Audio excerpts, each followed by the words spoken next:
How can we make this business easier to run? It's not a question enough leaders ask, and that's because they're entrepreneurs, and entrepreneurs enjoy a little bit of chaos. They enjoy lots of flexibility. They enjoy new ideas flowing continually, which is great when you've got a small organisation, and it's fairly okay as the organisation's growing. But as you get bigger, that becomes more of a challenge because there's too much flexibility in the way the business runs.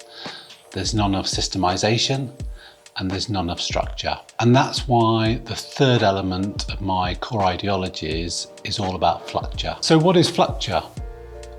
Flucture is amalgamation of two words, flexibility and structure. And in my view, most businesses have too much flexibility and not enough structure to scale successfully. So I encourage leaders to think about adding more structure in order for them to scale successfully. So the idea of adopting a Flucture mentality is to bring more structure in play to make a complex organisation simpler to operate. And that's really important if, as a business leader, you're trying to create an autonomous business, i.e. one that runs with less of your input. Now, the limiting mindset in play here is that entrepreneurs don't like to slow down. They don't really like to document, and they're not a great fan of systems, so they just want to wing it. Now, that's a sweeping generalisation, but I think you know where I'm going with this.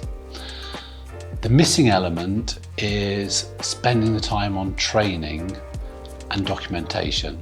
And that's hard to do if you're continually growing because you never quite find the time to do that. And the problem is that you see training as a cost rather than an investment.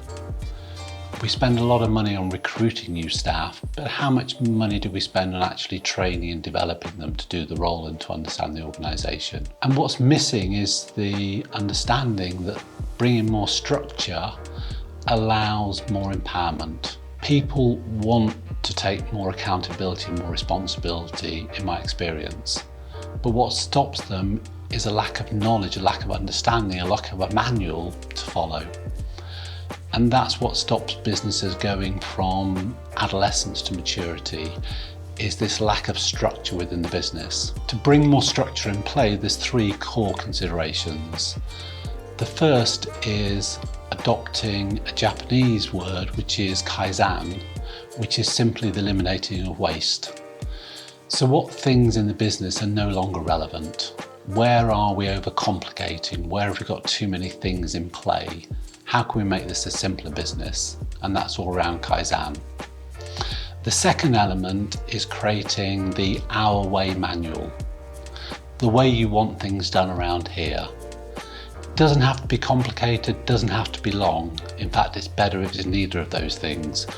But what it does have to be is really clear on the way you want things done. And the third element, which will help this, is a clear accountability chart.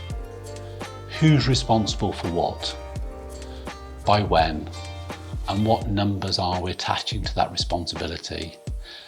And again, each of these elements is very simple in principle, but they do take time to put in place. But once in place, it will make the business so much easier and so much simpler to run. And it will mean that it's less dependent on the owner, which is critical for most owners. And the real benefit is you've got instilled autonomy. So you've got that holy grail of a business which runs when you're not there. You've got increased efficiency because you've eliminated the waste and the things that don't work, and that will drive improved profitability. So what's not to like? More autonomy, increased efficiency, improved profitability. All it takes is a bit of time and a bit of investment to make sure that you're finding the optimal way to run the business, which might be different from what's currently happening. I hope you find that useful, and I would encourage you to take a further look and see if this is something that you're willing to adopt.